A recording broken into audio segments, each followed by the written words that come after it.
네, 이슈의 재구성 시간입니다. 오늘 가장 주식시장에서 많이 거론되는 이슈일 것 같은데요. 네이버와 카카오 이야기죠. 규제가 강화됐다는 소식 때문에 네이버, 카카오도 급락하고 있고 이 불똥이 성장주로도 튀면 어떡하지? 많은 분들이 걱정 계십니다. 과연 이분은 이번 이슈를 어떻게 바라보고 있을까요? 레몬리서치 김민수 대표님과 함께 나눠보도록 하겠습니다. 어서 오세요. 안녕하십니까? 네, 안녕하세요. 네. 금융당국이 금융 플랫폼 규제를 강화하겠다라고 말하면서 이제 대표적으로 떠오르는 기업이 그러면은 카카오, 네이버잖아요. 이들이 네. 지금 타격을 받고 있는데 어떤 내용인지 좀 정리해 주시겠어요? 네, 어깨가 무겁습니다. 지금 시점에서 네. 어떻게 보면 언젠간 한번 이슈화가 되면 되겠다 싶었던 이런 규제와 관련된 부분들이 이제 나오기 시작하다 보니까 시장이 반응하는 정도가 생각보다 민감하게 반응합니다. 네. 그런 쪽으로 봤을 때 일단 두 가지 악재가 다 나왔다고 봐야 될 것 같은데요. 어제였었죠. 어제 일단 플랫폼 이용자들한테 특히 이제 플랫폼을 통해서 여러 가지 금융 상품이나 아니면 펀드나 보험이나 여러 가지 흐름들을 일단 지금까지는 플랫폼을 통해서 계약을 가능하게 했던 부분들인데 이게 이번에 금융소비자보호법이 시행되기 시작하면서 이게 불법이다라고 규정을 했죠. 그렇다는 얘기는 지금까지는 금융당국이 이거 그냥 단순하게 단순 광고인 줄 알았는데 중개 쪽이다라는 쪽으로 해석을 했죠. 근데 시행 2주 앞도 놓고 이래 놓으면 어떡합니까? 네, 좀 미리미리 준비를 했어야 되지 않을까 생각되고 있는데 네. 그렇게 되면은 이 플랫폼을 이용을 해서 만약에 내가 어떤 카카오를 이용을 해서 펀드를 들었다라고 하게 되면 이 카카오페이를 통해서 펀드를 들었는데 이 이용자가 이 카카오가 주체가 돼서 이 계약을 행한 게 아니냐라고 오인할 수 있겠죠. 그러다 보니까 그에 따라서 이 부분에 대한 어떤 주의가 필요하다는 관점 쪽에서 이 부분은 일단 하지 말아야 된다는 쪽으로 나오다 보니까 이에 따른 여러 가지 혼선들 특히 그렇게 되면 솔직히 지금 저희도 이 뭐 카카오페이를 통해서 보험이나 여러 가지를 가입을 하게 되면 네. 어떤 현상이 나오게 되냐면은 카카오는 중개다라는 게 계약서에 명시가 되어 있고요. 거기에 있던 최종 어떤 판매하는 회사들은 그러니까 운영하고 판매하는 회사들은 따로 있다고 알고 있는데 이거를 굳이 이렇게 어렵게 해석해야 될 필요가 있나라는 생각도 살짝 드는데 네. 게다가 이제 더 중요한 거는 금융 당국을 떠나서 이제 정부가 직접적으로 영향권을 끼치는데 어제 나왔던 대기업 불공정 거래 관련돼서 핵심적인 내용이 그거였습니다. 공룡 카카오 이대로 괜찮을 것인가 이런 내용들이었죠. 카카오를 완전히 때리려고 하는 이런 토론회가 개최가 되면서 카카오가 2015년도 45개 계열사에서 작년 기준으로 보게 되면 118개까지 늘었다고 합니다. 맞아요. 근데 이 기간이 본인들 집권 이상입니다. 네. 그래서 이 골목 상권에 진출하고 시장에 독점을 가하면서 특히 거기서 이어지는 기간 동안에 아무래도 가격 인상을 계속 꾸준히 하게 되면은 오히려 또 의무량으로 또 독점적인 상황 쪽에서 수익은 가장 많이 보는 게 이런 플랫폼 아니냐라는 관점들이 이어지다 보니까 이런 부정적인 여러 가지 악재들이 시장에 한꺼번에 있다 보니까 이런 변화가 나왔다고 봐야 될 것 같습니다. 네, 말씀하신 것처럼 어떻게 보면은 대기업이 골목상권까지 침해해서 그 카카오라는 지위를 가지고 네이버라는 지위를 가지고 너무 많은 것을 하는 것 아니냐라는 규제가 들어올 수 있는데 네. 또 소비자들의 입장에서는 편리한 걸 찾게 되고 내 생활 속에 들어와 있는 업체들 위주로 컨택을 하다 보니까 또 자연스럽게 이루어진 현상이지 않을까. 그 안에서의 성장통이라고 생각이 되는데 네. 이번 규제로 인해서 빅테크 때리기라고 보면 너무 과하게 해석을 한 걸까요? 일단 오늘장 주가 급락에 대해서도 이제 증권가에서 네. 과도하다. 이 하락 배경에는 공매도를 앞두고 또 외국인들의 숏 포지션이 와서 과하게 빠진 것 같다라고 표현을 하더라고요. 뭐 그럴 수도 있는데 아마 이 부분에 대해서는 이제 앞서 잠깐 표현을 잘해주신 게 생활의 편리. 이거는 그러니까 지금 미국에서도 나타나는 현상 중에 하나가 빅테크 기업들이 이제는 너무 이제 광범위하게 여러 가지 생활 속에 편리를 찾으면서 들어오다 보니까 저희가 그런 얘기합니다. 빅테크 기업의 유틸리티와 네. 그러니까 없어서는 안 될 정도로 지금 바뀌어 있는 상황들이죠. 만약에 카카오가 타격을 받아서 카카오톡이 없어졌다. 지금 문자로 물론 할 수는 있겠지만 지금까지 편리하게 생활하던 부분들에 여러 가지 불편을 초래한다는 관점 쪽에서 상당히 많은 또 여러 여파가 나올 수 있는 부분들이고요. 그런데 지금 오늘 주가 같은 경우는 제가 보기에는 불확실성의 반영이라고 생각됩니다. 그만큼 이제 처음으로 공론화되고 앞으로 어떤 식으로 카카오나 네이버가 어떤 식으로 변하고 그다음에 정부가 어떤 식으로 규제를 할지 이제는 아직까지 아무것도 모르는 상태죠. 거기서 이제 이슈가 딱 던져지다 보니까 이런 시장 반응이었다라는 데 초점을 맞추고 외국인들 공매도 어쩌고 저쩌고는 그냥 넘어가겠습니다. 네. 일단은 투자 심리에 악영향을 미친 것이 큰 몫을 했다라고 했고요. 그럼 중소형 핀테크사들에게도 불똥이 튀게 될까요?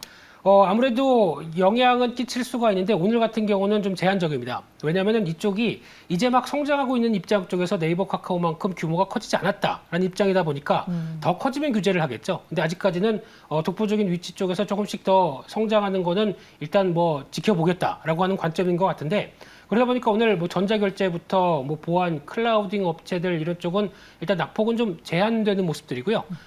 아톤만 같이 동반적으로 좀 밀리는데 그렇다고 하더라도 한 4%대 하락으로 보여지고 있습니다.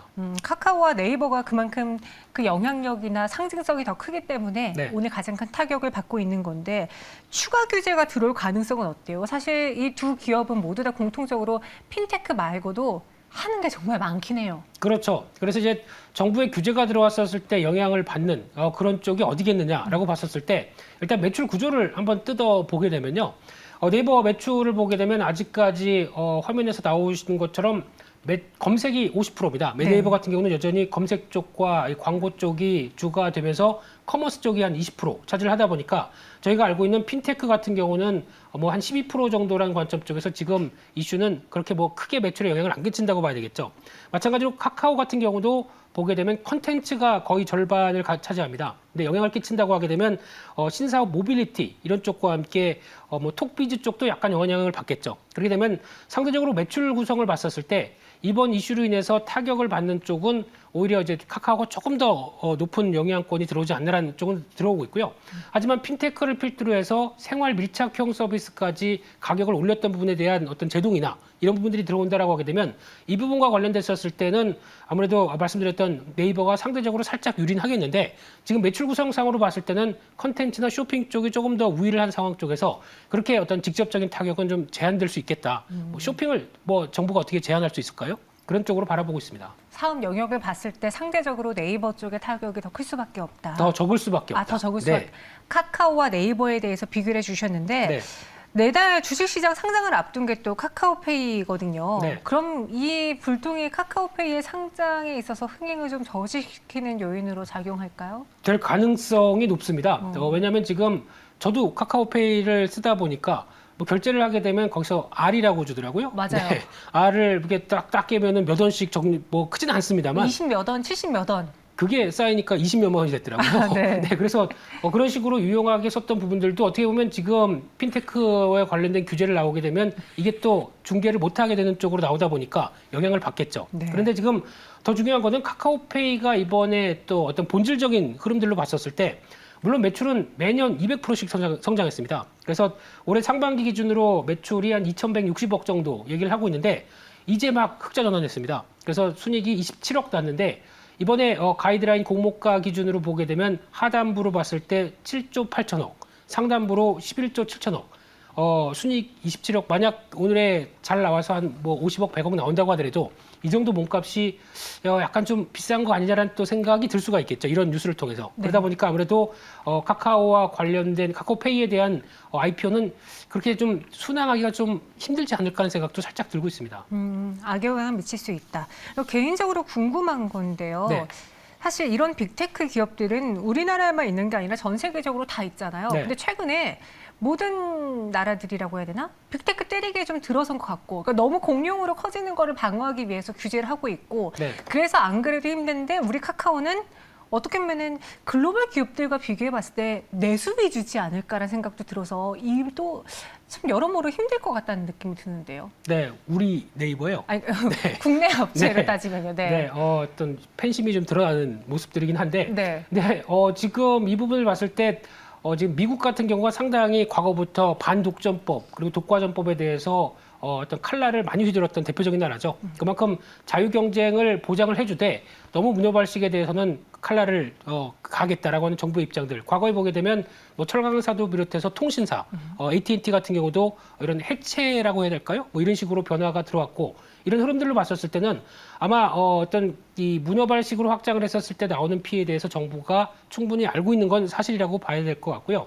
그러다 보니까 지금 이와 같은 흐름들도 아무래도 미국도 지금 페이스북과 함께 여러 가지 독과점법 때문에 지금 논란이 많은 상황들이고 여전히 대치하고 있는 상황들이죠. 그러다 보니까 이번에도 우리나라도 물론 이제 뭐 글로벌적인 상황들에 대비할 상황은 아니겠지만은 그래도 지금 영역을 넓혀간다라는 입장 쪽에서 혹시나 지금 나오고 있는데 이제 좀 우리의 목소리가 좀 처음으로 나오기 시작했다는 데 대해서 일단 눈길이 가야 되는 상황이라고 생각됩니다. 일단 국내에서 대표적인 빅테크 카카오와 네이버긴 한데 참 글로벌 기업들과 경쟁하는 데 있어서도 약간은 뒤처지고 있고 그런데 또 국내에서도 규제가 오고 있고 힘든 상황에 처한 건 맞는 것 같습니다. 현재 구간에서도 카카오의 주가가 장대 음봉으로 떨어지고 있어요. 네. 10% 넘게 밀리고 있는데 먼저 카카오를 전략을 세워보자면 네. 대표님이라면 추가 하락 나올 거라고 보세요. 지금은 오히려 못 사신 분들은 이때다라고 살 수도 있잖아요. 어떻게 보세요? 어렵습니다. 네, 이런 질문이 가장 어려운데 그렇죠. 지금 흐름으로 봤을 때 일단 먼저 챙겨야 될 부분들이 두 가지가 있다고 생각됩니다. 앞서 잠깐 언급을 드렸지만은 이런 어떤 플랫폼 기업에 대해서 정부가 이제 규제를 한다는 게 아니라 이런 식으로 이제 토론회였죠, 말 그대로. 그러다 보니까 이런 피해가 있다라고 성토를 하게 되면 이제 정부가 인식을 하고 어떤 구체적인 방안의 어떤 규제가 나오는지 이 여부가 가장 중요할 텐데 시간이 좀 걸리겠죠. 근데 또 중요한 건 대선이 또 있습니다. 네. 그러다 보니까 또 어떤 변화가 나올지는 조금 더 흐름을 보되 아마 이 흐름은 당장 뭐 해결될 상황은 아니라고 봐야 되겠죠.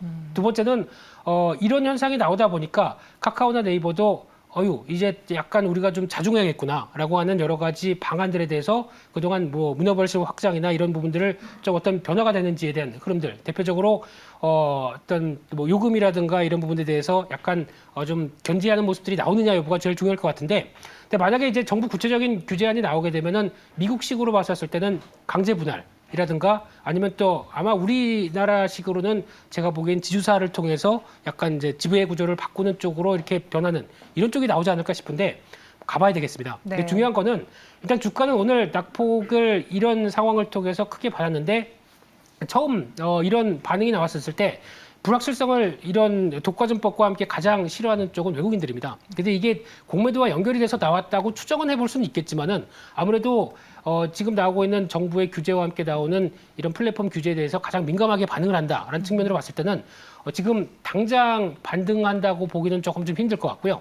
단기적으로 충격을 소화할 시간은 좀 필요할 걸로 보여지되 이 부분이 아직 그렇게 또 시간이나 겪어야 될 절차가 높다라고 하게 되면 반등은 시도하겠죠. 근데 약간 시간은 살짝 더 필요할 것 같아서 오늘 지금 당장 매수하는 거는 저는 개인적으로 반대 같고요. 좀 더 흐름들 지켜보시되 어떤 추세적인 변화로 들어갈지는 확인은 아직 더 해야 될 이슈들이 아까 말씀드렸던 것처럼 두 가지가 더 있다. 이렇게 보셨으면 좋겠습니다. 저는 개인적으로 제가 나이를 먹으면서 제가 자라면서 제가 또 주식시장에서 주식을 하면서 같이 커온 대표적인 기업이 카카오랑 네이버라고 생각하거든요. 너무 생활 속에서 같이 와닿았고 그래서 주주분들은 지금 급락하더라도 피하고 보자라고 손절하기보다는 조금 더 들고 가는 것도 나쁘지 않은 전략일 것 같은데요. 네, 앵커님이 네이버 카카오를 키우셨다고요? 아니, 저도 네. 같이 컸다고요. 아, 예. 또 네. 어감이 살짝 달라도 예.